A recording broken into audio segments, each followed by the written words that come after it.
Moi je suis venue parce qu'aujourd'hui on est très en colère. Nous les cheminots, qu'on soit à l'exécution ou qu'on soit cadre ou agent de maîtrise, il y a une très grande colère et une unanimité contre cette réforme. Personne n'a envie de travailler dans une société anonyme. Et ce qu'on veut dire aussi aujourd'hui, c'est pour ça je crois qu'on est nombreux, c'est que les cheminots ils ne sont pas des privilégiés. C'est pas de notre côté qu'il faut regarder les privilégiés. Moi j'ai fait 20 ans de 3-8, là je ne fais plus d'horaire décalé. Bon voilà, tout ce que j'ai gagné c'est 15 € de prime par mois, alors que j'ai fait 20 ans de travail de nuit.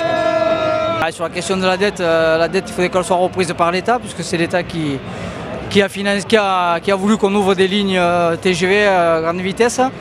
Ils ont créé des gares TGV qui servent à rien aujourd'hui.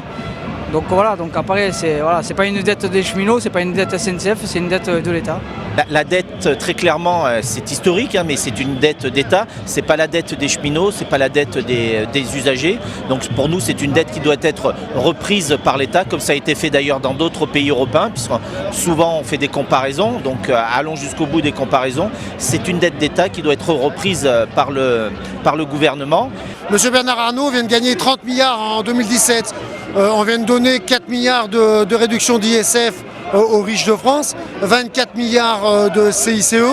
Enfin, quand on donne aux entreprises, aux riches, on ne regarde pas le problème de la dette. Donc la dette, c'est juste un choix de société dans un pays riche où on peut financer un service public comme la SNCF. Moi je pense que cette dette dont on nous rebat les oreilles, d'abord, qui n'est pas endetté aujourd'hui, quel État n'est pas endetté, quelle entreprise n'est pas endettée aujourd'hui. Nous, cette dette, on n'y est pour rien. C'est sûrement pas notre salaire qui creuse la dette.